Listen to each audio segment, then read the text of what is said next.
So yeah, so you saw the pictures, you saw there what I was having to face and deal with, and isn't it funny as well how the mind, I think the mind's a very, very clever and brilliant thing.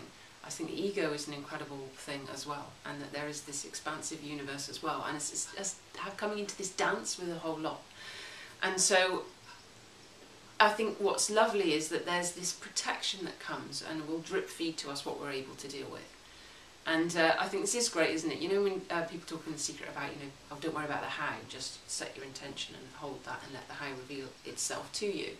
I really think that's key, because it's almost like we couldn't cope with the magnitude of that thing. We just have to take our baby steps and do our bit, and then gradually it kind of unravels. So for me, the baby steps were the fact that the surgeon that I had in the beginning was a real kind of maverick surgeon. He had said, oh, a fantastic surgeon, by the way. I'm so grateful for the people that were involved in me being here, because without Mavericks I wouldn't be here, because yeah, they did some things that were like, okay, what do we do? Let's just try this, and I guess I'm still meant to be here, and therefore I am. And when I first saw those pictures myself, when I first saw it, which was some time afterwards, I remember thinking, oh my God, how did I survive that? You know, it's incredible, isn't it? You know, you can't, you know, I don't know, it's just like, I feel like I was meant to survive. Because the things that happened that I overcame are just amazing. Things like, I had a fistula, which was part of my bowel was out for a long time, and apparently, like, you know, that's, you know, really kind of dodgy, you know, ground, and a low percentage kind of make it, but you know, that just kind of sailed through that. And I was listening to there's a guy called, I don't know his proper name, let's find out, the Miracle Man, who had a spinal injury and was told he would never walk, and now he walks and he does inspiring talks and things.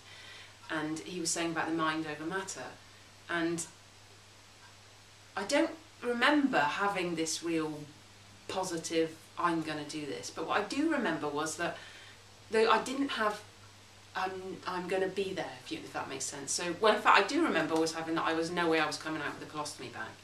So actually I did have it. It's funny, isn't it? I remember that, and I also remember that there were lots of things that I just never even entered my awareness. I just didn't know about them. So sometimes ignorance really is bliss, I think. That they just didn't come in.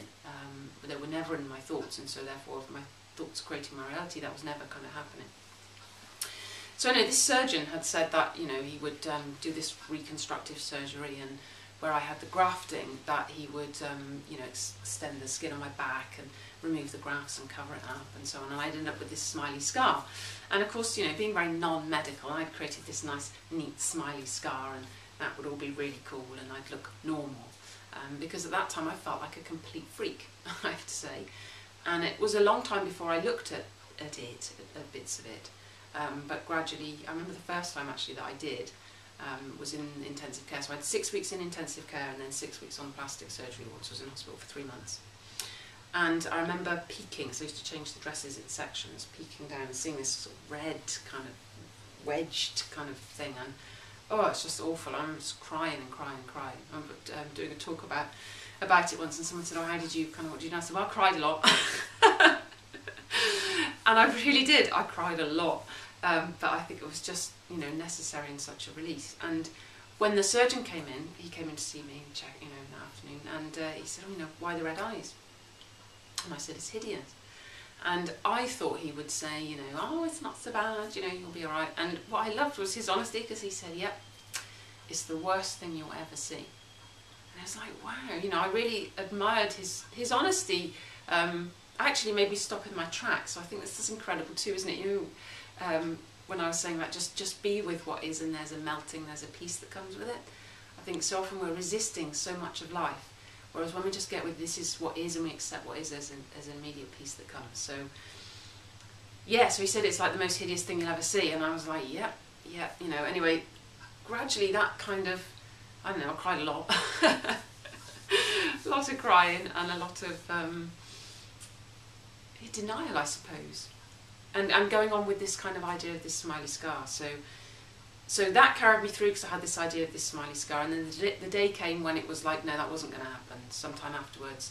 And it was another surgeon, the original surgeon had left, and they'd done some reconstructive surgery on my leg, which had been pretty successful, because I had a piece of my thigh put up over my stomach, because I had a hole there. And then when I went to see him about doing the rest, he said, I really don't want to do it because I'm really concerned that we'll remove the grafted skin, that'll expose your bowel, and you'll end up with bowel problems. And I thought, well, I really don't want that. I really don't want bowel problems. It came away.